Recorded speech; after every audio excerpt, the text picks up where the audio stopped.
함께 읽은 시편 108편과 109편에 있는 이 말씀을 통해서 하나님께서 주시는 은혜를 함께 나누기를 원합니다. 먼저 108편 말씀을 나눌 텐데요. 이 시편 108편 시 위에 제목을 보시면 다윗의 찬송시라고 기록이 되어 있습니다. 쉬른 미즈모르의 다위드라고 되어 있는데요. 제가 원어를 한번 보여드릴게요. 다윗의 시, 다윗이 기록한 시가 하여튼 굉장히 많은데 하여튼 다윗이 기록한 시입니다. 이게 노래란 뜻이고 찬송이란 뜻이고 이게 다윗이 했다 이런 뜻입니다. 다윗에 의해서 기록되어진 찬송시, 찬송하는 노래 이런 의미입니다. 근데 이 시편 108편의 특징이 있는데 그게 뭐냐면 기존에 있던 시를 두 개를 붙인 거예요. 두 개의 시가 합쳐져서 한 시가 된 겁니다. 그래서 시편 108편 오늘 1절에서 5절까지는 한 단락이죠. 5절까지가 시편 57편 7절에서 11절까지 기록을 딱 옮겨온 거예요. 여러분 거기 시편 57편 요게 그대로 두고 7절 내리 한번 보세요. 앞에 내용을 읽어보시면 내용이 똑같습니다. 근데 그 시편을 잘라서 온 거예요. 그리고 6절부터 13절까지는 시편 60편에 있는 5절에서 12절까지 말씀을 딱 옮겨온 것입니다. 그래서 두 개의 시를 그냥 붙인 거예요. 그래서 한 시를 만든 겁니다. 다윗이 아마 예전에 경험했던 그런 노래들을 이렇게 감동된 부분을 이렇게 옮겨와서 또 다른 하나의 시로 이렇게 노래한 거죠. 그래서 다른 노래를 참고해서 또 다른 노래를 만들었다. 그렇게 보시면 돼요. 그렇다면 57편의 어떤 의미, 60편의 의미를 좀 알면 이 시편 108편의 의미도 알게 되는 것입니다. 그래서 57편, 시편 57편은 예전에 우리가 말씀을 배웠지만 지금은 여러분 기억을 못 하실 거예요.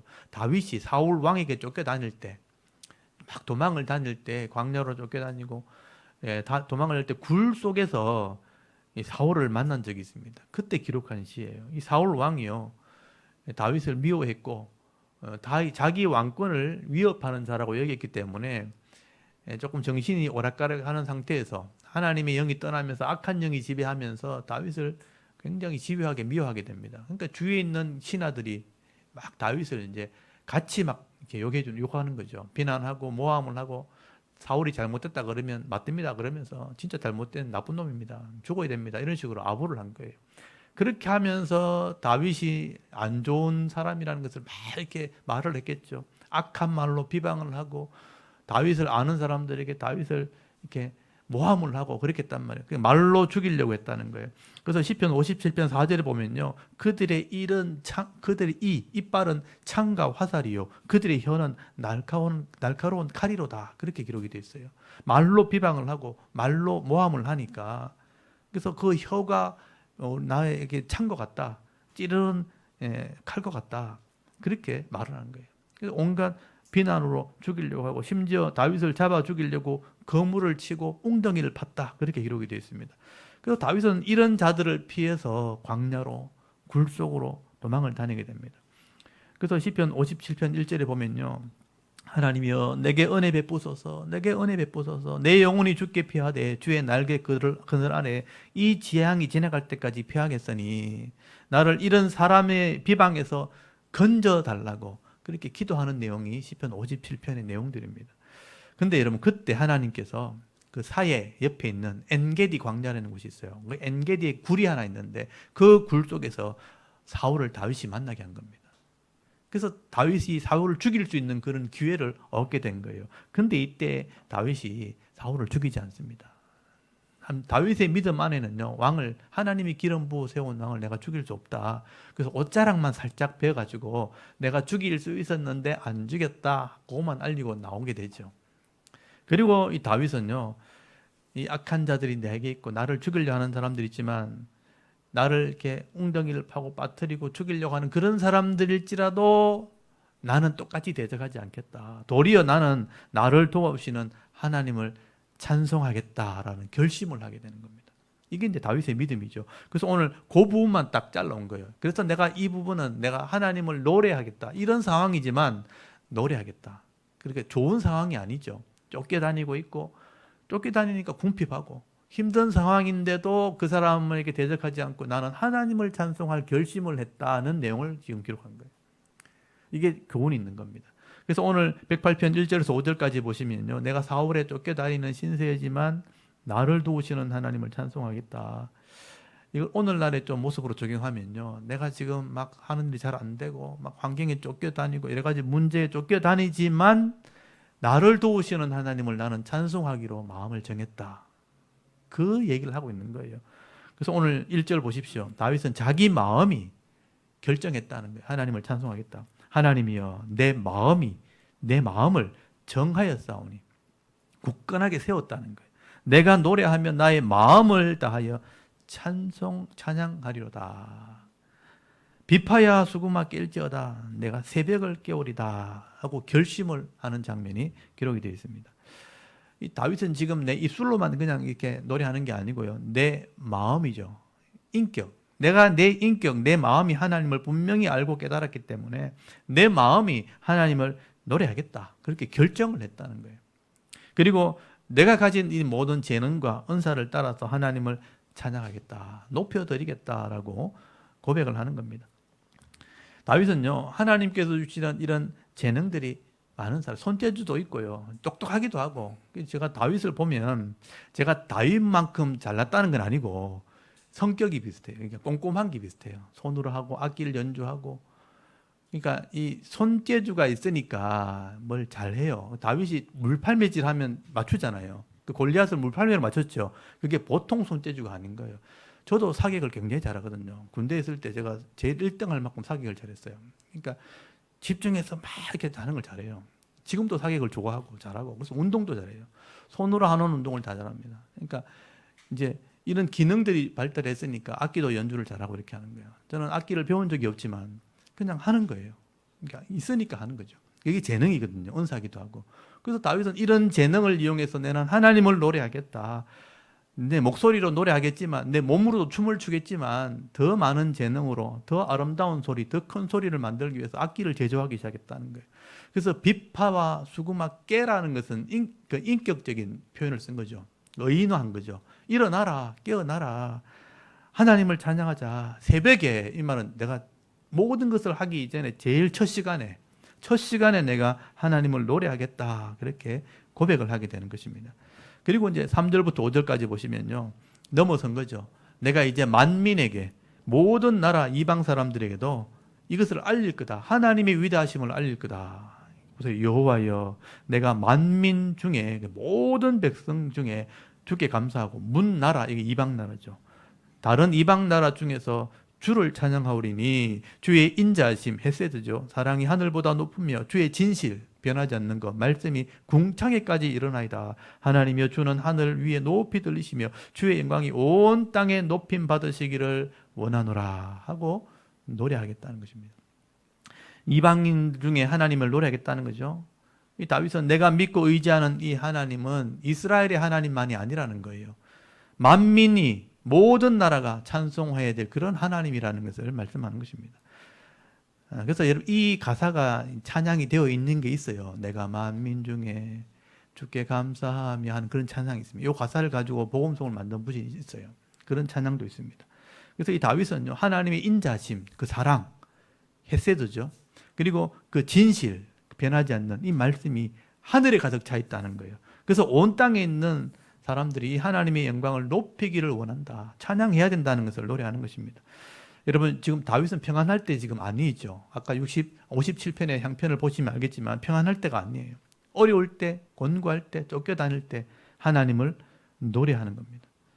궁핍하지만 힘든 상황이지만 내가 하나님을 노래하기로 결정했다. 나를 지켜주시고 은혜 베푸시는 그 하나님을 찬송하기로 마음먹었다. 그래서 이 찬양이 귀한 거예요. 우리가 그렇게 찬양해야 되는 거죠.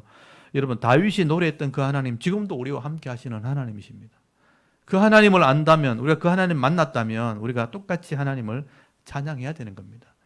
그래서 내가 마음을 다하고 내가 가진 이런 은사와 재능을 다 동원해서라도 하나님을 찬송하며 그 이름을 높이는 삶을 우리가 살아가게 될 때 하나님이 그 백성들에게 은혜와 복을 주실 줄 믿습니다.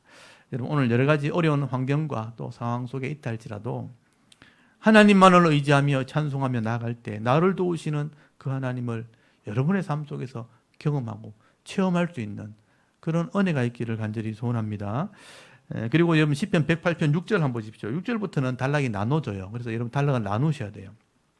이 6절에는 다윗이 왕이 되었을 때 승승장구할 때 이 남쪽에 있는 에돔이 전쟁을 일으키게 됩니다. 대적을 하게 되고 어려움 당하게 되는 일이 벌어지게 돼요. 그래서 그때 다윗이요, 자신의 잘못을 회개하면서 전쟁 중에 승리하게 해달라고 기도하는 내용이 시편 60편에 기록되어 있어요. 그걸 인용한 거예요. 그래서 시편 60편 5절 한번 찾아보십시오. 거기 시편 60편 5절에서 12절까지 내용을 보시면요, 여기 똑같은 내용이 기록되어 있습니다.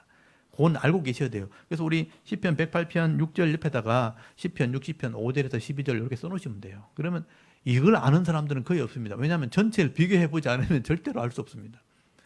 그래서 시편 60편 5절에서 12절까지 보시면요, 내용이 똑같다는 걸 알 수 있어요. 그 인용을 했다는 거예요.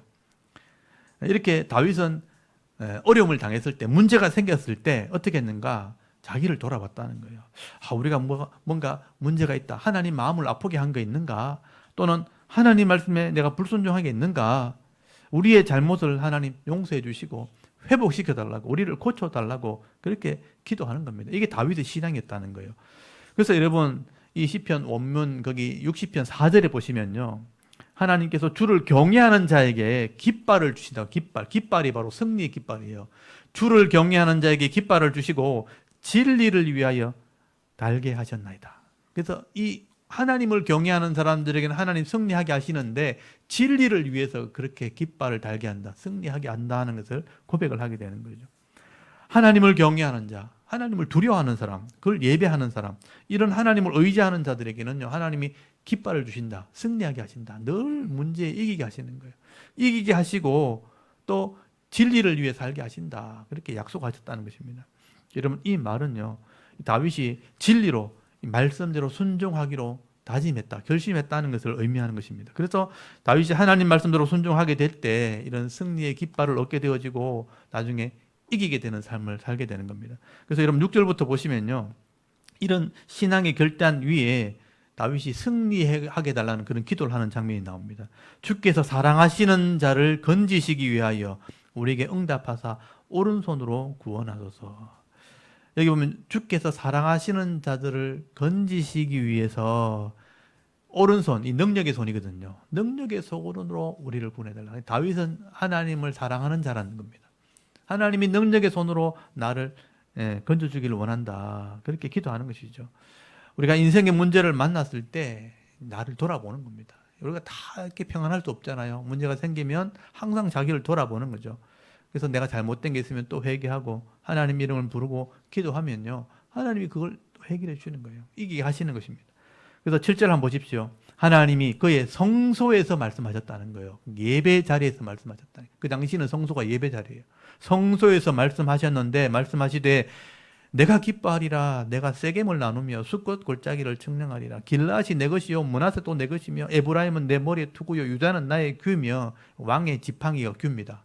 내가 왕이 된다는 뜻이죠. 모압은 내 목욕통이라. 에돔은 내 신발을 벗어 던질지며 블레셋 위에서 내가 외치리라 하셨도다. 이런 말씀을 주셨다는 거예요. 여러분들 이 지명을 잘 모르시니까 이게 감이 안 잡히죠. 세겜은 거기 이스라엘의 북쪽에 있는, 그러니까 북쪽의 수도에 위치해 있는 곳이 세겜입니다. 그리심산 에발산에 있는 곳이 세겜이죠. 그 다음에 에브라임이 북쪽 이스라엘을 상징하는 이름이에요. 에브라임이 요셉의 아들이잖아요. 그러니까 거기서 왕이 나왔기 때문에 에브라임, 그럼 북쪽 이스라엘을 의미하는 거예요. 그러니까 북쪽 이스라엘 땅도 다윗의 땅이다, 이런 뜻이에요. 숫곳, 길랏, 므낫세, 이게 다 요단 동편 땅이에요. 모압도 요단 동편 땅이에요. 그 다음에 에돔, 남쪽에 있는 땅입니다. 블레셋, 서쪽에 있는 땅이에요. 그러니까 하나님께 예배할 때, 내가 구할 때 하나님이 이런 땅을 네가 차지하게 될 것이다 라고 말씀하셨다는 거죠. 이게 응답이라는 거죠. 다윗이 회개하며 엎드릴 때 그 예배의 장소에서 하나님이 응답하시기를 이 주위에 있는 나라들을 내가 이기게 하겠다라고 말씀하셨다는 겁니다. 그 다윗은 하나님 말을 의지하기로 결심을 하게 되는 겁니다. 그래서 10절부터 보시면요. 누가 나를 이끌어 견고한 성읍으로 인도하여 드리며 누가 나를 에돔으로 인도할꼬. 문제는 에돔이니까. 그 당시에 문제는 에돔이었거든요. 에돔으로 인도할꼬. 하나님이여 주께서 우리를 버리지 아니하셨나이까. 하나님이여 주께서 우리 군대와 함께 나가지 아니하시나이다. 현실은 지금 그렇다는 거예요. 하나님, 에돔이 문제를 일으켰는데 누가 에돔에 가서 우리를 이기게 하겠습니까? 하나님 지금 버리신 상태 아닙니까? 우리를 떠난 상태 아닙니까? 라고 말했다는 거예요. 근데 12절에 보세요. 우리를 도와 대적을 치게 하소서. 사람의 구원은 헛됨이니이다. 우리가 하나님을 의지하고 용감히 행하리니 그는 우리의 대적들을 밟으실 자이심이로다. 이게 다윗의 고백이라는 뜻이에요. 지금 현실은 에돔이 지금 문제를 일으킨 상태지만 하나님이 그걸 이기게 하실 거다라고 고백을 했다는 것입니다. 그래서 이제 시편 60편 그 시가 여기서 왔기 때문에 그 시편 60편 시제, 제일 위에 시제를 보시면 하나님께서 에돔 사람 12,000명을 죽일 때라고 되어 있어요. 결국 이기게 하셨다는 것을 기록하려고 있는 겁니다. 하나님께서 이렇게 하나님을 의지하고 문제를 만났을 때 회개하면서 엎드리면서 예배하면서 하나님께 아뢰을 때 하나님이 결국 이기게 하셨다는 것을 시편이 기록을 하는 것입니다. 여러분, 오늘 우리가 때로는 인생이 이렇게 실패했던 것처럼, 실패한 것처럼 우리가 낙심할 때가 있고요. 때로는 넘어질 때도 있고, 때로는 고통을 당할 때가 있다는 거죠. 늘 잘 되지 않습니다. 그럴 때마다 내 마음이 낙심되기보다는 자기를 살피는 거예요. 신앙인은 자기를 먼저 살펴야 되는 겁니다. 일단 내 문제 가운데 어려움이 생겼다, 자신을 살펴야 되는 거예요. 다른 사람을 살피는 게 아니고 저 사람 때문이 아니고 나를 살펴야 되는 거예요. 그래서 내게 문제가 있는가 하나님께 아뢰고 기도하고 예배할 때 또 엎드릴 때 하나님이 알게 하시는 거예요. 그리고 그 문제를 이기게 하시고 하나님 백성이니까, 하나님을 경외하는 자니까, 하나님을 사랑하는 자니까 하나님이 이기게 하셨다라고 말씀하시는 것입니다. 그래서 성소에서 응답하시고요, 예배 자리에서 하나님 응답하시는 것입니다. 여러분, 오늘도 다윗은요 이런 삶 속에서 경험했던 두 가지 이 사건을 시로 다시 만든 거예요. 원수에게서 쫓겨다닐 때 건져주시는 하나님, 위기 속에 어려움을 만났을 때 도우시는 하나님을 찬송했다는 겁니다. 그래서 이 두 개의 시편이 합쳐져서 또 하나의 찬송이 되었다는 걸 여러분 기억하시고요. 또 이 시편을 통해서 다윗이 만났던 그 하나님을 여러분 기억하시길 바랍니다. 우리가 이렇게 넓은 시각을 가지고 우리 삶을 이렇게 돌아보게 될 때 우리를 선하게 인도하시는 그 하나님을 여러분 바라보시길 바랍니다. 그리고 나를 도우시고 때로는 어려운 가운데 건지시는 그 하나님께 우리가 찬송하고 기도하며 나갈 때 이 원수들에게도 구원해 주시고요, 또 실패, 이 약심의 자리에서도 우리를 승리하게 하시는 그런 하나님을 여러분 체험할 수 있는 그런 은혜를 경험하며 살아가는 귀한 사랑교회 성도들 다 되실 수 있기를 간절히 소원합니다. 그리고 그럼 시편 109편 한번 보십시오. 이게 시간이 조금 걸리겠지만 잠깐만 살펴보도록 하겠습니다. 조금 내용이 긴 것 같지만 사실은 길지 않습니다. 내용은. 그래서 제가 같이 살피는 거예요. 시편 109편은 여기도 시제가 다윗의 시라고 되어 있죠. 인도자를 따라 부른 노래라고 되어 있는데 이 시편의 내용은 좀 특이해요. 다윗이 어떤 대적하는 정도가 아니고 악한 자를 만난 거죠. 그 악한 사탄의 일꾼들을 만났을 때 그들을 심판할 것을 저주하는, 그러니까 저주의 시입니다. 저주의 시. 이게 대표적인 저주시인데 악인들을 심판하실 것을 저주하는 그런 시라고 이해하시면 돼요. 그래서 시편 109편은요 악인의 심판에 대한 저주시입니다. 그래서 이 저주의 내용을 읽어보면 너무 비참하게 망할 것을 기도하는 내용이 나오거든요. 그래서 다윗이 왜 이런 기도를 했을까? 감정적인 기도가 아니라는 거죠. 악을 행하는 이 악한 무리들을 하나님이 공의로 심판하실 것을 호소하는 것입니다.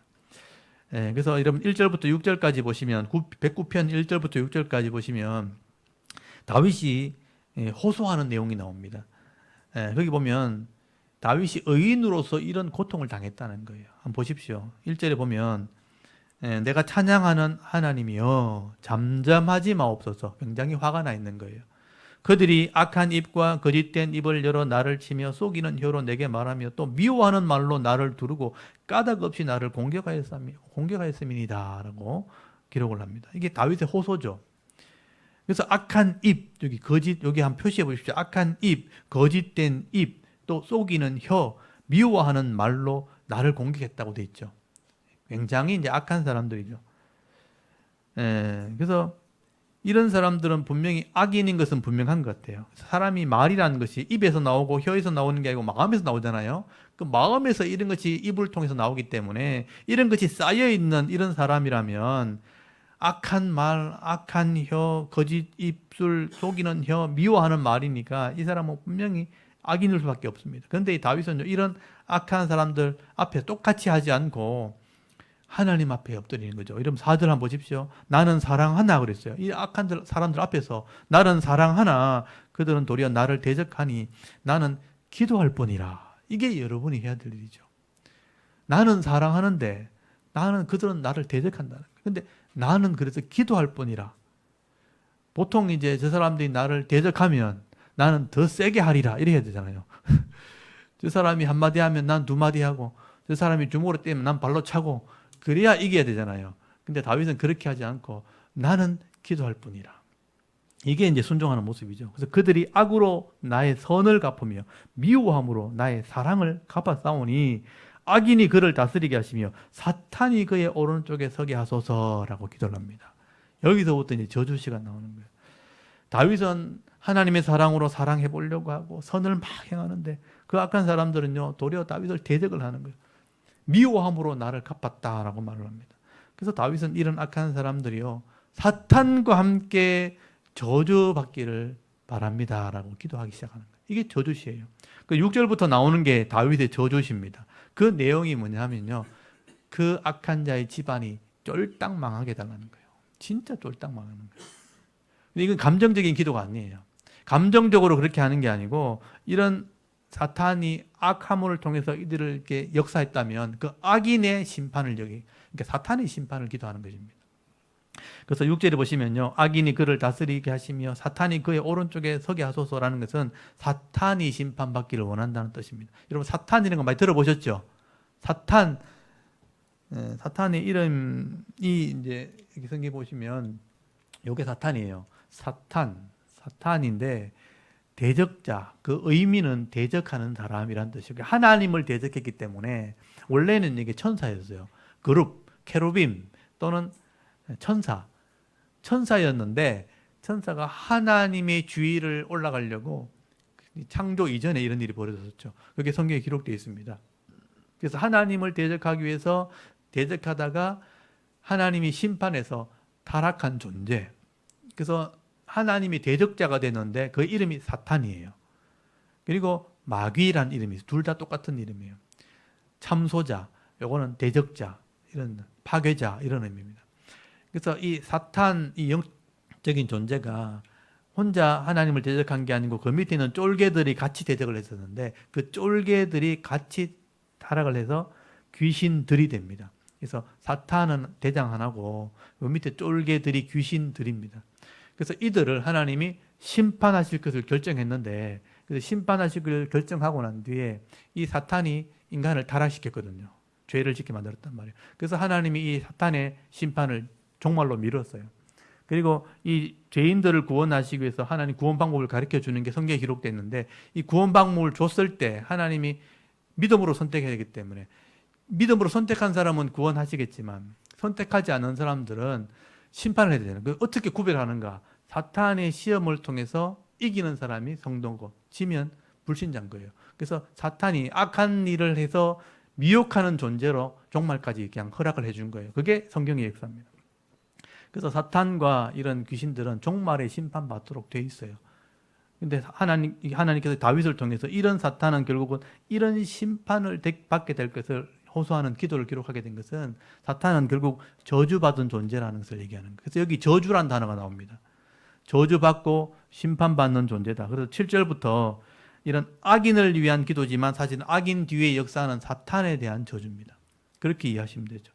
그래서 7절부터 보시면 그가 재판을 받을 때 죄인이 되어 나오게 하시며 그의 기도가 죄로 변하게 하시며 그의 연수를 짧게 하시며 그의 직분을 타인이 빼앗게 하시며 여기 보면 연수, 일찍 죽는다는 거죠.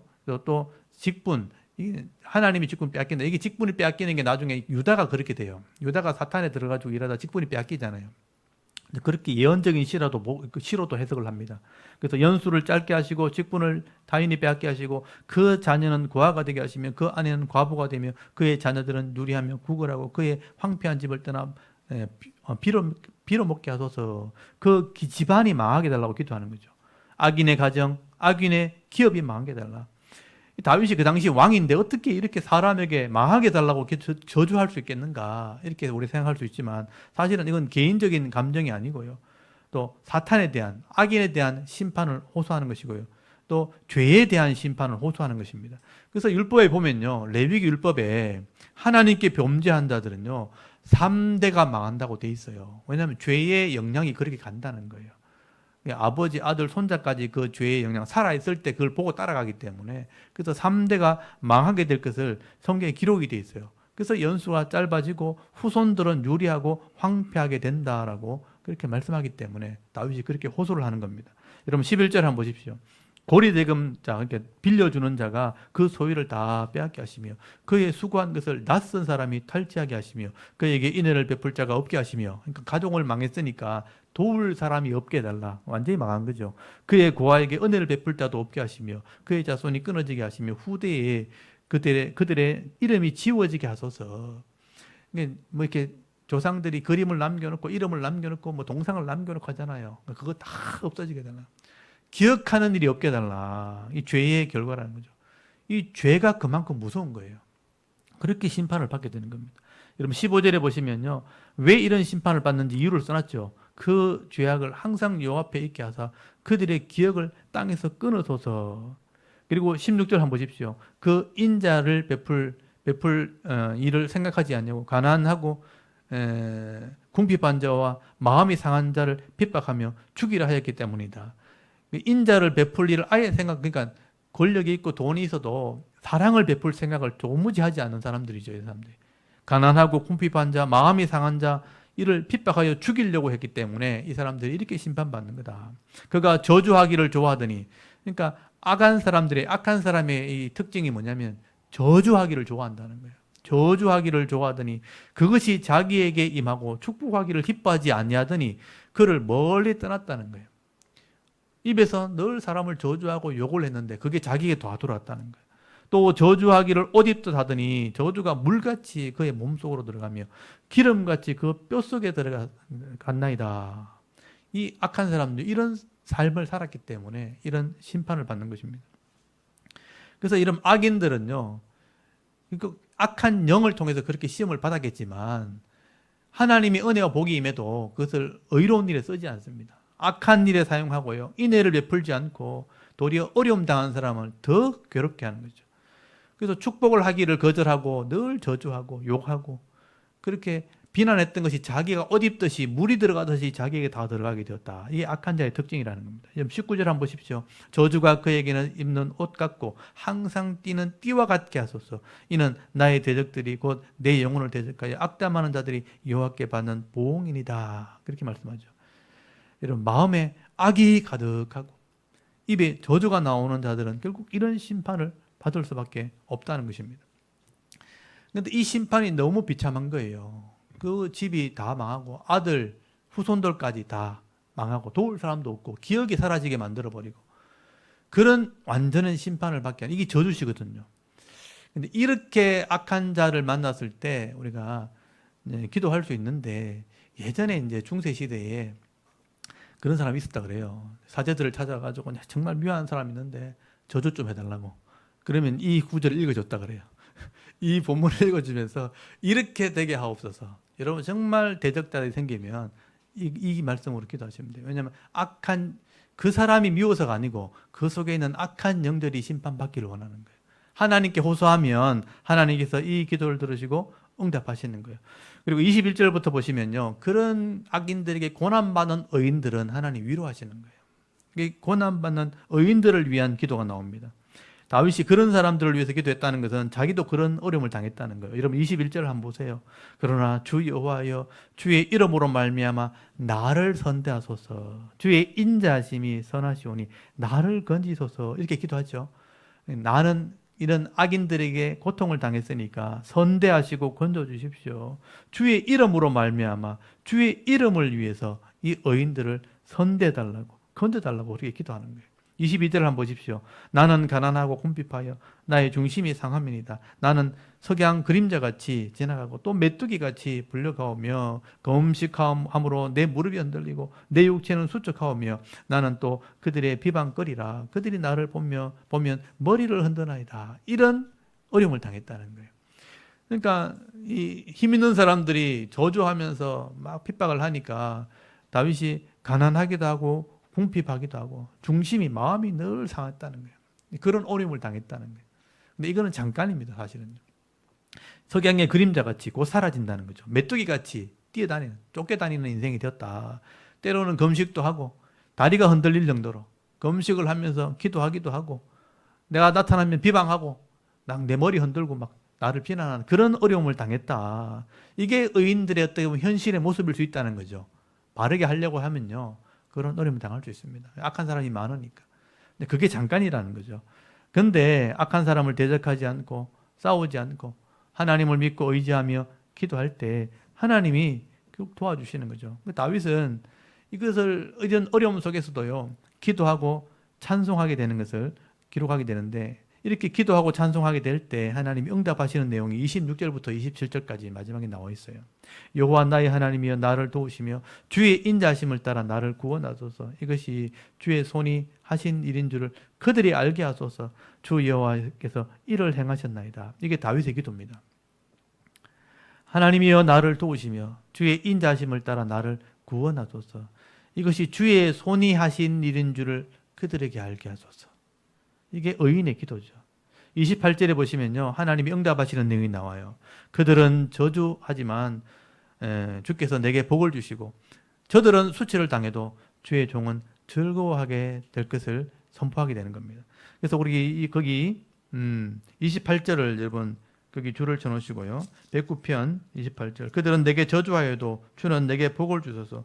그들은 일어날 때 수치를 당할지라도 주의 종은 즐거워하리다.